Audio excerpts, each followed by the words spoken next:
इस आत्मज्ञान पर आधारित इस पाठ्यक्रम में आपका स्वागत है। हम अहंकार, व्यक्तित्व और सार के बारे में विचार करेंगे।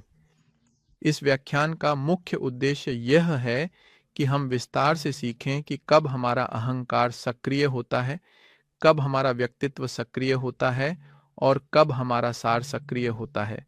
हम इन तीनों प्रकार की अभिव्यक्तियों को पहचानना चाहते हैं ताकि हम अपनी चेतना को सक्रिय कर सकें और यह संभव हो सके कि वह चेतना, व्यक्तित्व और अहंकार की सभी प्रक्रियाओं को पार करना शुरू कर दे। आइए इस अद्भुत विषय के बारे में थोड़ा बात करना शुरू करें।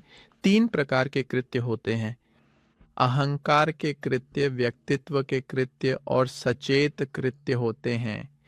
अहंकार के कृत्य हमारे इच्छाओं से गहराई से जुड़े होते हैं और वे पुनरावृत्ति से भी संबंधित होते हैं। यानी पुनरावृत्ति वह गलती है जो हम पिछली जिंदगियों से करते आ रहे हैं। उदाहरण के लिए, हमारे साथ बार बार अस्पताल में खत्म होने की पुनरावृत्ति हो सकती है, चाहे वह किसी दुर्घटना के कारण हो, शराब के सेवन के कारण हो या किसी बीमारी के कारण, जैसे कि कोई यौन रोग। असल में तो यानी कि ऐसा इसलिए होता है क्योंकि हमारे मनोवैज्ञानिक दोष पहले से ही इस तरह से प्रोग्राम्ड हैं कि हम उन कृत्यों को बार बार दोहराते हैं। तो इन कृत्यों के होने के लिए केवल एक ही चीज की जरूरत होती है, वह यह कि हमारी चेतना पूरी तरह से सोई हुई हो। एक बार जब चेतना सो जाती है तो हमारे मनोवैज्ञानिक दोष हमें नियंत्रित करने लगते हैं और हमें ये गलतियां करने पर मजबूर कर देते हैं। कुछ अन्य प्रकार के कृत्य भी होते हैं जो दुर्घटनाओं के कृत्य होते हैं। दुर्घटनाएं भी इसलिए होती हैं क्योंकि चेतना सोई हुई होती है। आमतौर पर ऐसा इसलिए होता है क्योंकि हम अपनी व्यक्तित्व से जुड़ी चीजों में बहुत अधिक मोहित रहते हैं। उदाहरण के लिए, हम चलते हुए मोबाइल देख रहे होते हैं, अपने आर्थिक समस्याओं के बारे में सोच रहे होते हैं या फिर काम पर जो कुछ हुआ उसके बारे में सोच रहे होते हैं और हम इतनी गहरी नींद में होते हैं कि यही स्थिति किसी दुर्घटना का कारण बन सकती है। इन्हें दुर्घटनाएं इसलिए कहा जाता है क्योंकि ये हमारे भाग्य की रेखा में नहीं थीं, लेकिन अपनी ही अचेतनता के कारण हम ऐसी नई पुनरावृत्तियां बना लेते हैं। लेकिन कुछ और प्रकार के कृत्य भी होते हैं जो आज हमारे लिए महत्वपूर्ण हैं, और वे हैं चेतना के कृत्य। चेतना के कृत्य हमें न केवल दुर्घटनाओं बल्कि अहंकार के कृत्यों से भी ऊपर उठने में सक्षम बनाएंगे। ताकि ये चेतना के कृत्य प्रकट हो सके, यह आवश्यक है कि हम आत्मनिरीक्षण में रहें और जागरूक अवस्था में हों। केवल तभी हम अहंकार को पहचान सकेंगे जब वह प्रकट होता है और हमें गलतियां करने के लिए नियंत्रित करता है, और हम इतने सतर्क भी रहेंगे कि दुर्घटनाओं से बच सकें। इस संक्षिप्त व्याख्या से शुरू करते हुए हम विश्लेषण और अध्ययन करेंगे कि अहंकार क्या है, व्यक्तित्व क्या है जो हमें आकर्षित करता है और यहाँ तक कि हमें दुर्घटनाओं का शिकार भी बना सकता है, और सार क्या है अर्थात चेतना, ये कैसे सक्रिय होती है और कैसे हमें अपने ही भाग्य से भी ऊपर उठने की अनुमति देती है। अहंकार एक ऐसी शक्ति है जो हम में से प्रत्येक के भीतर निवास करती है। हम अपने भीतर उस शक्ति का अनुभव 7 घातक पापों के रूप में करते हैं। यह ऊर्जा हमें जैसे आलस्य को बढ़ावा देने के लिए प्रेरित करती है। हम सोने की इच्छा महसूस करते हैं, कुछ न करने की, प्रयास से बचने की। एक और प्रकार का अहंकार है जो अग्नि या लालच से जुड़ा है, जो हमें लगातार धन का पीछा करने के लिए प्रेरित करता है और बिना सीमा के और अधिक चाहने के लिए उकसाता है। वह वासना की अग्नि है जो आजकल दुनिया को चलाने वाली प्रमुख शक्तियों में से एक है। क्रोध की अग्नि, घमंड की अग्नि, अतिभोजन की अग्नि, ईर्ष्या की अग्नि। तो अहंकार वे शक्तियां हैं, वे इच्छाएं हैं जो हम में से हर एक के भीतर ही निवास करती हैं। इसी कारण मनोवैज्ञानिक दोषों के कार्य को पहचानने का सबसे अच्छा तरीका है इच्छाओं का अवलोकन करना सीखना, क्योंकि हमारे सभी दोष मूल रूप से इच्छा के ही रूप हैं। हमें उन्हें सचेत रूप से देखना और उन्हें समाप्त करने के लिए काम करना सीखना चाहिए। इन मनोवैज्ञानिक दोषों को अलग अलग नाम दिए गए हैं। उदाहरण के लिए, कुछ संस्कृतियों में इन्हें सेठ के लाल राक्षसों के नाम से जाना जाता था। मनोविज्ञान इन्हें मानसिक समुच्चय एग्रीगेट्स कहता है। इस आत्मज्ञान के पाठ्यक्रम में हम इन्हें मैं या बस अहम कहेंगे।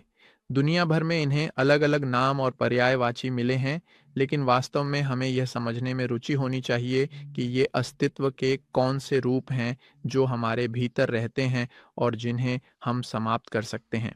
अब आइए अहम के कुछ पहलुओं के बारे में बात करें, यानी हमारे मनोवैज्ञानिक दोषों के बारे में। सबसे पहले हम यह अध्ययन करेंगे कि ये दोष पांचवीं आयाम में स्थित है। पांचवीं आयाम वही भावनात्मक संसार और वही मानसिक संसार है।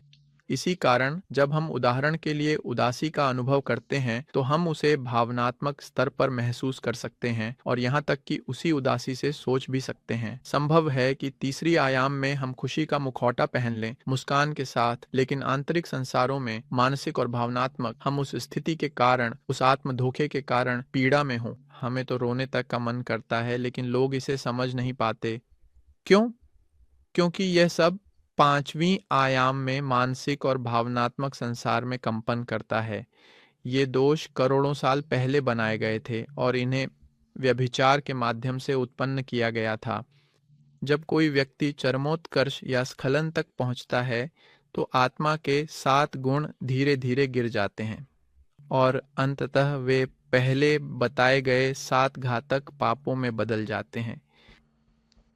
और जैसे जैसे थोड़ा थोड़ा हम हमेशा जीवन जीते रहे, लगातार और निरंतर बिना रूपांतरित हुई छापों के माध्यम से ये दोष और भी अधिक बढ़ते गए हैं। बिना रूपांतरित हुई छापें वे जानकारियां हैं जो पांचों इंद्रियों के माध्यम से अंदर आती हैं और ये दोषों को लगातार अधिक पोषण देती रहती हैं। उदाहरण के लिए हमारे भीतर पहले से ही वासना का दोष है, लेकिन दृष्टि, वीडियो और अश्लील सामग्री के माध्यम से यह वासना लगातार और अधिक पोषित होती रहती है। और हर बार जब हम अपनी यौन ऊर्जा को व्यर्थ करते हैं तो इन दोषों में से प्रत्येक और अधिक मजबूत होने लगता है। ये सभी मनोवैज्ञानिक दोष, चाहे वह आलस्य हो, लोभ हो, वासना हो, घमंड हो या क्रोध हो, अपने साथ पिछली जिंदगियों के अधूरे हिसाब किताब भी लाते हैं। इसका मतलब यह है कि हर कोई अपने अपने कर्ज चुकाने के लिए आता है और साथ ही अपनी वसूली के लिए भी। इसका क्या अर्थ है? उदाहरण के लिए, अगर मैंने पिछली किसी जिंदगी में किसी के साथ पैसे के कारण झगड़ा किया था, तो इस जीवन में वह मुलाकात पहले से तय है। बहुत संभव है कि हम उस व्यक्ति से फिर मिलें, फिर से साथ में कोई व्यापार करें और तब हमारे भीतर के लोभ, धोखे और क्रोध के सभी मैं सक्रिय हो जाएंगे ताकि उस कर्मिक मुलाकात को फिर से पूरा किया जा सके। इसी तरह हमारी मुलाकातें आलस्य से होती हैं, हमारी मुलाकातें घमंड से होती हैं, हमारी वासना से जुड़ी मुलाकातें भी होती हैं और यह ज़रूरी है कि हम इन सभी मनोवैज्ञानिक दोषों को खत्म करना सीखें। हम इस विषय में थोड़ा और गहराई से जा सकते हैं और यह समझ सकते हैं कि जैसे हमारे पास बहुत पुराने दोष हैं, वैसे ही हमारी मनोविज्ञान में गहरी जड़ें भी मौजूद हैं। याद रखें कि ये पुराने दोष वही 7 घातक पाप हैं जिनके बारे में हमने पहले बात की थी। आलस्य, लोभ, वासना, घमंड, क्रोध, ईर्ष्या। ठीक है, 7 घातक पाप सबसे पुराने दोष हैं, लेकिन जैसे हमारे पास ये 7 मुख्य दोष हैं, वैसे ही हमारे पास नए दोष भी हैं। हमारे नए दोष कौन से हैं? चलिए अब हम उन्हें थोड़ा और विस्तार से गहराई से अध्ययन करते हैं। इसके अलावा कुछ और हालिया दोष भी हैं, जैसे वे जो सोशल मीडिया से जुड़े हुए हैं, जो आजकल हमें गुलाम बना सकते हैं। उदाहरण के लिए वे दोष जो सिनेमा, कुछ खास ब्रांड्स या यहाँ तक कि फुटबॉल टीमों या मौजूदा खेलों के प्रति कट्टरता के रूप में प्रकट होते हैं। तो आप देख सकते हैं कि इन नए दोषों के माध्यम से ये 7 घातक पाप कैसे खुद को पोषित करने लगते हैं। यहाँ हमें अहंकार की इस प्रक्रिया के संबंध में जो समझना चाहिए वह यह है कि बिल्कुल सभी दोषों को समाप्त किया जा सकता है और दोषों को समाप्त करने के 2 तरीके हैं। पहला तरीका यह है कि हम स्वयं अपनी इच्छा से ऐसा करें। हमारी सभी इच्छाएं, हमारे सभी दोष समाप्त किए जा सकते हैं स्वेच्छा से हमें मनोवैज्ञानिक मृत्यु की तकनीक सीखनी होगी। मनोवैज्ञानिक मृत्यु वह प्रक्रिया है जिसमें हमें आत्मनिरीक्षण करना सीखना होता है, और यही पहला कदम है। आत्मनिरीक्षण का अर्थ यह है कि अपनी ध्यान शक्ति को अपनी सोच, अपनी भावनाओं और अपनी इच्छाओं की ओर केंद्रित करना, क्योंकि यहीं पर अहंकार प्रकट होता है। एक बार जब हमने उस दोष का निरीक्षण कर लिया, जो चलिए एक उदाहरण लेते हैं। हम कहीं पहुंचते हैं और वहां एक बहुत सुंदर महिला को देखते हैं। अगर कोई आत्मनिरीक्षण का अभ्यास करता है, जो पहला कदम है, तो वह उदाहरण के लिए भावनात्मक केंद्र में प्रेम की स्थिति पहचान सकता है। साथ ही वह अपने स्वाभाविक केंद्र में वासना या कामुकता की भावना भी महसूस कर सकता है, जबकि मन कामुक विचार उत्पन्न करने या तर्क करने लगता है, जैसे अरे कितनी सुंदर महिला है। जब कोई व्यक्ति आत्मनिरीक्षण के माध्यम से यह सब पहचान लेता है, तो उसे दूसरे कदम पर जाना होता है। दूसरा कदम है उस मनोवैज्ञानिक दोष का न्याय करना। स्वयं का न्याय करना यह है कि हम यह सचेत रूप से समझें कि वह भावना, वह इच्छा और वह विचार गलत है। यह वासना का अहंकार है, यह व्यभिचार का अहंकार है, क्योंकि संभव है कि वह व्यक्ति शादीशुदा हो, उसका कोई साथी हो, या शायद हमारा खुद का कोई साथी हो। तो जब हम यह सचेत रूप से समझ लेते हैं कि वह भावना या वह इच्छा गलत है, तब हम उसे समाप्त करने के लिए तैयार हो जाते हैं। इसे समाप्त करने के लिए हमें दिव्य माता से प्रार्थना करनी होती है। मन ही मन कहना होता है, दिव्य माता इस अहंकार को मुझसे हटा दें, और दिव्य माता उस दोष को समाप्त करने के लिए आ जाएंगी।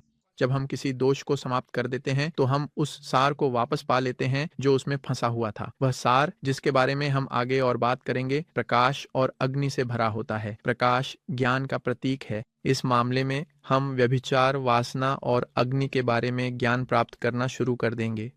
अग्नि इच्छा शक्ति या करने की क्षमता से जुड़ी होती है।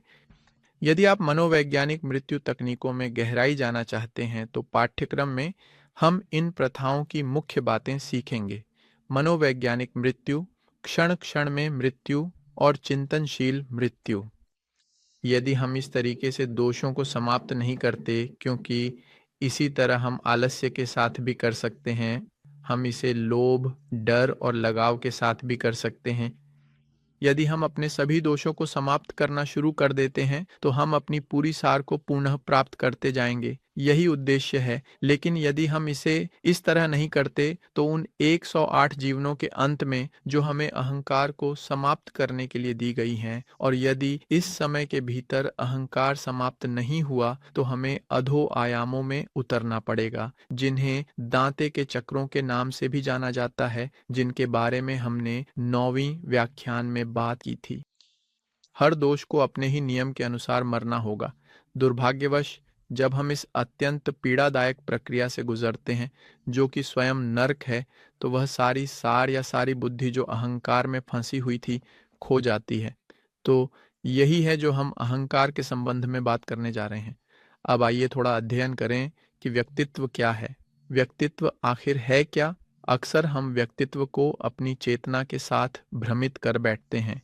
व्यक्तित्व एक ऊर्जावान वाहन है, जिसका उपयोग हमारे मनोवैज्ञानिक दोषों को प्रकट करने के लिए किया जाता है। इस व्यक्तित्व को हमारी होने की शैली, यानी समाज में हम जैसे हैं के रूप में भी जाना जाता है। ध्यान दें कि हम में से हर किसी के पास एक मुखौटा होता है, एक ऐसी छवि होती है जैसी हम चाहते हैं कि लोग हमें व्यक्तिगत स्तर पर व्यक्तित्व में, समाज में देखें। उदाहरण के लिए, एक व्यक्ति, एक कार्यकारी हमेशा चाहता है कि लोग उसे व्यक्तित्व के स्तर पर अच्छे कपड़ों में एक सफल और सम्मानजनक व्यक्ति के रूप में देखें।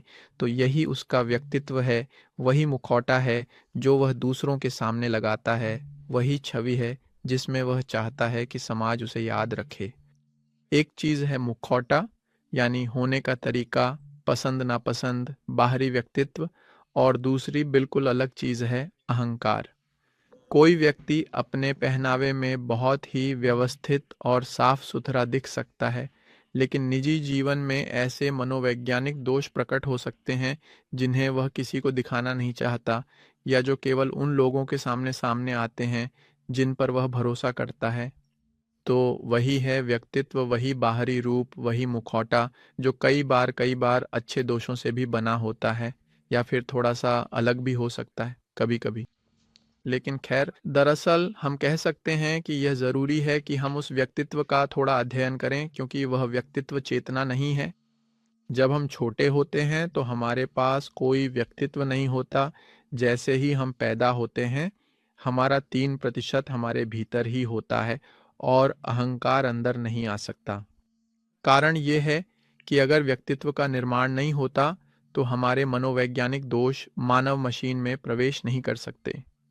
यह बात हमारे लिए स्पष्ट होना बहुत ज़रूरी है। हालांकि समय के साथ हम दूसरों के व्यवहार की नकल करने लगते हैं और इसी तरह पहचान और उन दोषों को अपनाने की प्रक्रिया शुरू होती है। फिर हम अपने माता-पिता के आपस में संवाद करने के तरीके की नकल करने लगते हैं, उनके उच्चारण की नकल करने लगते हैं, भाषा की नकल करने लगते हैं, धर्म की नकल करने लगते हैं और अपने आसपास के माहौल से जुड़ी हर चीज़ की नकल करने लगते हैं। धीरे धीरे जो जानकारी हम सोखते हैं, उसके माध्यम से हमारी अपनी व्यक्तित्व की रूपरेखा बननी शुरू हो जाती है। अगर हम देखें उदाहरण के लिए कि हमारे माता पिता हमेशा टेलीविज़न देख रहे हैं या मोबाइल फ़ोन देख रहे हैं, तो बच्चा उस व्यवहार की नकल करता है और इससे कुछ ख़ास कमियां टेलीविज़न, मोबाइल फ़ोन और सोशल मीडिया के माध्यम से उसके अंदर आने लगती हैं और बच्चा उसी के आधार पर अपनी व्यक्तित्व बनाना शुरू कर देता है। और इसी तरह उसका विकास होता जाता है। वह स्कूल की चीज़ें, अपने दोस्तों, अपने परिवार वालों की चीज़ें भी नकल करता है और लगभग जब वह 7 साल का हो जाता है, तब तक बच्चे ने अपनी पूरी व्यक्तित्व, अपनी होने की शैली बना ली होती है। उसके मन में यह दर्ज हो जाता है कि समाज में उसे क्या करना चाहिए, कि पढ़ाई करना ज़रूरी है, किसी खास खेल में बेहतर होना ज़रूरी है और हर वह चीज़ जो प्रतिस्पर्धा से जुड़ी है, वही महत्वपूर्ण है और बच्चा इसी तरह से अपनी वह प्रसिद्ध व्यक्तित्व बना लेता है। लेकिन ध्यान दें कि हम केवल अनुकरण को ही नहीं देखेंगे, बल्कि व्यक्तित्व उस स्थान के अनुसार भी मजबूत होता है जहां वह पैदा हुआ है। अर्थात यह भी ध्यान देने योग्य है कि भाषा, सामाजिक स्तर भी इसमें बहुत गहराई से जुड़ा होता है। अगर बच्चा शहर में पैदा होता है या गांव में, तो वह अपने स्वभाव को उसी वातावरण के अनुसार बनाना शुरू कर देगा। समय के साथ व्यक्ति यह मानने लगता है कि उसने समाज से जो कुछ भी सीखा या अपनाया है, वही उसकी असली पहचान है। लेकिन वास्तव में ऐसा नहीं है। वह तो केवल एक दिखावा है, एक मुखौटा है, जिसे समाज हमें यह विश्वास दिलाता है कि वही हम हैं। जो हम वास्तव में हैं, वह हमारी आत्मा, हमारी सच्ची प्रकृति है, जो कहीं अधिक गहरी है। और इसी कारण जब हमारी असली प्रकृति यानी आत्मा खुद को प्रकट करना चाहती है, तो उसे व्यक्तित्व की सारी चीज़ों के खिलाफ कड़ी लड़ाई लड़नी पड़ती है और वहाँ एक बहुत ही तीव्र संघर्ष होता है। आइए आगे देखें। व्यक्तित्व के विकास का सबसे बड़ा परिणाम ये है कि ये हमें बाहरी दुनिया के प्रति मोहित कर देता है। यह हमें सोचने पर मजबूर करता है कि पैसा सबसे महत्वपूर्ण है, घर जरूरी है, अच्छी कार होनी चाहिए और यात्रा करना असली महत्व है। अगर तुम देश से बाहर नहीं गए हो तो तुम असफल हो। अगर तुमने अपनी पढ़ाई पूरी नहीं की, अगर तुमने पोस्ट ग्रेजुएट नहीं किया, अगर तुमने कोई खास आर्थिक लक्ष्य हासिल नहीं किया, तो तुम असफल हो। तो देखिए किस तरह से हमें व्यक्तित्व की चीजें मोहित कर लेती हैं। अगर तुम अपने परिवार, माँ या भाइयों की मदद नहीं करते, तो तुम असफल हो। व्यक्तित्व हमें मोहित करता है और झूठे लक्ष्यों की तलाश में लगा देता है। याद रखो कि आत्मा ऐसे लक्ष्यों को पूरा करने के लिए नहीं आई है और यह हमें सम्मोहित करने लगता है और हमारे चेतना के कार्यों के लिए समय चुरा लेता है।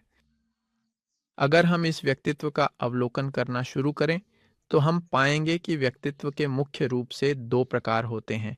एक निष्क्रिय व्यक्तित्व होता है और एक सक्रिय व्यक्तित्व होता है। आइए अब इनके बारे में विस्तार से बात करें। सक्रिय व्यक्तित्व वह है जो मनोवैज्ञानिक दोषों की सेवा में रहता है। जब उदाहरण के लिए दोष में आलस्य होता है, तो व्यक्तित्व बहाने ढूंढता है ताकि हम अपने आलस्य को बढ़ा सकें। उदाहरण के लिए, अगर अहंकार वासना को बढ़ाना चाहता है तो व्यक्तित्व बहाने ढूंढता है, मुस्कानें बिखेरता है, फ्लर्टिंग करता है और विभिन्न तरीकों का उपयोग करता है ताकि उस विजय को आसान बनाया जा सके। अगर दोष में क्रोध है तो व्यक्ति का स्वभाव या व्यक्तित्व अक्सर ही कई बार बदला लेने का तरीका ढूंढता है। तो यही है जिसे हम वास्तव में सक्रिय व्यक्तित्व कहेंगे। लेकिन निष्क्रिय व्यक्तित्व अलग होता है। निष्क्रिय व्यक्तित्व तब प्रकट होना शुरू होता है जब हम आत्मनिरीक्षण की अवस्था में प्रवेश करते हैं। जब हम खुद का निरीक्षण करना शुरू करते हैं तो हम अपनी इच्छा को देखना और अपने व्यक्तित्व की भूमिका को पहचानना शुरू करते हैं। वह विवेक की अवस्था ही है जिसे हम निष्क्रिय व्यक्तित्व कहते हैं। उदाहरण के लिए, जब अहंकार का दोष प्रकट होता है और व्यक्ति आहत महसूस करता है, अगर वह अपना निष्क्रिय व्यक्तित्व इस्तेमाल करता है तो उस क्षण वह विश्लेषण कर सकता है और कह सकता है, जो मैं महसूस कर रहा हूँ वह मेरा आहत अहंकार है। जो उसे अहंकार की अभिव्यक्ति का विवेचन करने की अनुमति देता है वह व्यक्तित्व की वही निष्क्रिय अवस्था है और तभी वह मनोवैज्ञानिक मृत्यु की प्रक्रिया में प्रवेश कर सकता है। अगर हम आत्मनिरीक्षण करना सीख लेते हैं तो हम व्यक्तित्व की उन बातों, अपनी झूठी व्यक्तित्व की बातों, समाज में आगे बढ़ने की उस आवश्यकता जो व्यक्तित्व की बातें हैं, उनमें फर्क करना शुरू कर देंगे और हम अहंकार को भी देख पाएंगे और स्वयं को रूपांतरित कर पाएंगे। और ये हमें ये अवसर देना शुरू करता है कि हम थोड़ा बहुत उस चीज़ के बारे में बात करना शुरू करें जिसे हम सार कहते हैं। सार, जो वास्तव में हमारी सच्ची और मूल प्रकृति है, हमें परिभाषित करती है। ये हमारा आध्यात्मिक पक्ष है। हम वह मुखौटा नहीं हैं जो हम मानवता के सामने प्रस्तुत करते हैं। दरअसल हम वे आंतरिक राक्षस, वे मनोवैज्ञानिक दोष भी नहीं हैं। हम वो भी नहीं हैं। हम कुछ और गहरा हैं और वह है आंतरिक ईश्वर। यह आंतरिक ईश्वर एक उद्देश्य रखता है और वह उद्देश्य है आत्म साक्षात्कार की अवस्था को प्राप्त करना। आत्म साक्षात्कार का अर्थ है हमारे प्रत्येक मनोवैज्ञानिक दोषों को, जैसे आलस्य, लोभ, ईर्ष्या, वासना, संकोच, आत्मदया, यौन विकृतियां, बुरी आदतें आदि लेना और उन्हें समाप्त करना। यही एक उद्देश्य है। इसके अलावा इसका अर्थ है झूठी व्यक्तित्व से छुटकारा पाना और उसे नष्ट करना। यही इस सार का मुख्य उद्देश्य है और यह तब तक पूरी तरह से शांत नहीं होगा जब तक हम उस चेतना की अवस्था को पूरी तरह से प्राप्त नहीं कर लेते। जब हम छोटे बच्चे थे, जब हम अभी अभी इस दुनिया में जन्मे थे, तब हमारी यह सार, वह 3% चेतना पूरी तरह से जागृत थी। और भले ही अब हमें वह याद न हो, हालांकि मैं जानता हूं कि कुछ लोग उसे याद कर पाने में सक्षम होते हैं, उस समय जागृत चेतना के साथ हम अपनी पिछली जिंदगियों को याद कर सकते थे और जानते थे कि हमारे अस्तित्व का उद्देश्य क्या है। लेकिन दुर्भाग्यवश अनुकरण के माध्यम से हम दुनिया की चीज़ों से मोहित होने लगे और धीरे धीरे हमारी वह सार सोती चली गई, यहाँ तक कि इस समय वह पूरी तरह से सो चुकी है। जब हम चेतना के जागरण में गहराई से रुचि लेना शुरू करते हैं तो वह छुपा हुआ सार धीरे धीरे फिर से जागना शुरू कर देता है। जैसे ही यह प्रक्रिया शुरू होती है, वह सार अपने उद्देश्य की तलाश करने लगता है, जो कि जागरण और मुक्ति का लक्ष्य है। यह लक्ष्य हर व्यक्ति के जीवन में बहुत महत्वपूर्ण स्थान रखता है। सार को किस चीज में रुचि है? सार को केवल एक ही चीज में गहरी रुचि है, चेतना की क्रांति के 3 कारकों का अभ्यास करना, जो वे वस्तुनिष्ठ कार्य हैं जो हमें उस मुक्ति को प्राप्त करने में मदद कर सकते हैं। इन 3 कारकों में मनोवैज्ञानिक मृत्यु शामिल है, जो उस अभ्यास में है। आलस्य, लोभ, ईर्ष्या जैसे दोषों का आत्मनिरीक्षण करना, उन्हें पहचानना, उनका न्याय करना और उन्हें दिव्य माता से प्रार्थना में समाप्त करना। दिव्य माता, मुझसे इस आलस्य के अहंकार को समाप्त कर दो। यह ईर्ष्या का अहंकार, यह आलोचना का अहंकार, तो यही वह है जिसकी तलाश की जाती है, क्योंकि इसी के लिए वह आया था। सार भी आध्यात्मिक जन्म का कार्य करने के लिए आया है। यह आध्यात्मिक जन्म उच्चतर यौनता की साधनाओं में निहित है, सार या चेतना इन अस्तित्वात्मक शरीरों को बनाना चाहती है। उसे फर्क नहीं पड़ता जोड़ीदार की शक्ल, उम्र, शिक्षा या सामाजिक स्थिति क्या है। ये बातें केवल व्यक्तित्व मायने रखती हैं, आंतरिक ईश्वर नहीं। सार को केवल इन शरीरों को बनाना ही महत्वपूर्ण है, और उसी तरह उस आत्मा के सार को केवल यही महत्वपूर्ण है कि वह यह ज्ञान दूसरों को सिखाए और उन्हें प्रदान करे। और अगर हमें चेतना की क्रांति के ये तीन कारक स्पष्ट हैं, तो हम ये समझ पाएंगे कि व्यक्तित्व किस तरह से संघर्ष उत्पन्न करने की कोशिश करेगा ताकि हम यह कार्य न कर सकें।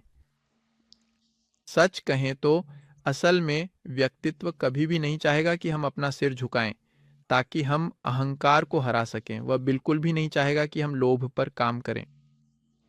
लालसा के संबंध में व्यक्तित्व अक्सर ही एक साथी को एक विशेष प्रकार का, एक विशेष प्रोटोटाइप का ही चाहती है, और ये सब अहंकार से जुड़ी हुई बातें ही होती हैं। उदाहरण के लिए, आत्मा कई बार हमसे यह मांग करेगी कि हम इस ज्ञान को मानवता को सिखाना शुरू करें, लेकिन व्यक्तित्व की चीज़ें, पैसा, व्यापार, यहाँ तक कि परिवार भी हमें ऐसा करने से रोकेंगे। और इसी कारण यह आवश्यक हो जाता है कि हम व्यक्तित्व को मिटाने का काम शुरू करें, उस मोह फैसिनेशन से बाहर निकलें ताकि हम यह कार्य कर सकें।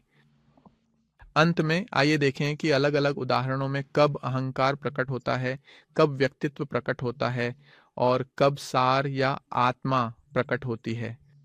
आइए एक उदाहरण लेते हैं। मान लीजिए कि हम अपने घर में हैं, आराम कर रहे हैं, और अचानक कोई दरवाज़ा खटखटाता है। उस पल हमें अपने भीतर महसूस होता है कि अहंकार बिस्तर पर ही पड़े रहना चाहता है। हम यहाँ तक कि झुंझला भी उठते हैं, सोचते हैं इस समय कौन परेशान करने आ गया, या लोग आखिर क्यों नहीं समझते कि कोई शांति से है। तो उस समय वही अहंकार है जो प्रकट हो रहा है। लेकिन फिर हम दरवाज़ा खोलते हैं और अपनी व्यक्तित्व ओढ़ लेते हैं और कहते हैं, नमस्ते पड़ोसी, कैसे हैं आप? आपको यहाँ देखकर अच्छा लगा, इतनी देर से क्यों नहीं आए मिलने? तो देखिए आप लोग, कैसे उस पल में हम अपनी व्यक्तित्व ओढ़ लेते हैं। लेकिन चेतना क्या करेगी? चेतना अगर वह सक्रिय है तो वह अहंकार को देख सकती है, भावनाओं की अनुभूति, स्वार्थ, आलस्य, क्रोध, और इन सभी अनुभूतियों के सामने वह कह सकती है, माँ दिव्य, मुझे यह भावना समाप्त कर दो। माँ दिव्य, मेरा यह क्रोध समाप्त कर दो। माँ दिव्य, मेरा यह स्वार्थ समाप्त कर दो। इसी तरह वह व्यक्तित्व को देखती है कि लोग क्या कहेंगे, दिखावे को देखती है और वह भी समाप्त करना शुरू कर सकती है। माँ मेरी, मेरा यह व्यक्तित्व का पहलू समाप्त कर दो। और यहीं से हम मनोवैज्ञानिक मृत्यु के तत्व का अभ्यास करना शुरू करते हैं, जिसका उद्देश्य अपनी स्वयं की चेतना को मुक्त करना है। यदि हम आत्मनिरीक्षण में बने रहते हैं तो हम हर क्षण अहंकार, व्यक्तित्व और सार के विवरण देख सकते हैं। यह सब हमें आंतरिक रूप से गहरा कार्य करने और मानवता के लिए बलिदान देने के लिए प्रेरित करता है। उस क्षण हम स्पष्ट रूप से देख सकते हैं कि अहंकार इसे करना नहीं चाहता। व्यक्तित्व कहना शुरू कर देता है, लेकिन मुझे तो काम करना है, मुझे बच्चों की देखभाल करनी है, मेरा परिवार के साथ एक मुलाकात है, एक जन्मदिन है।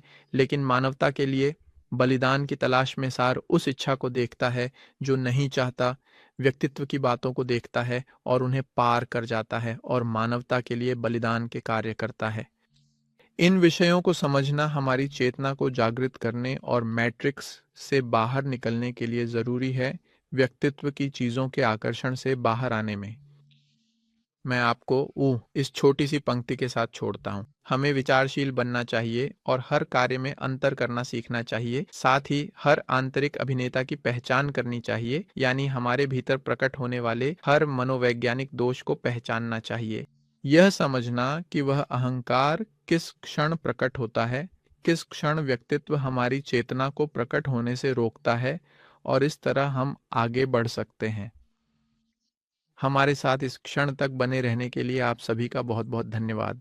मैं आपको याद दिला दूं, अगली कॉन्फ्रेंस स्वयं का अवलोकन पर होगी।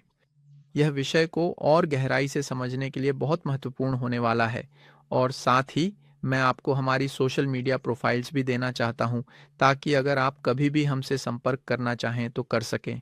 मैं आपको शुभ संध्या, शुभ रात्रि की कामना करता हूँ। फिर मिलेंगे।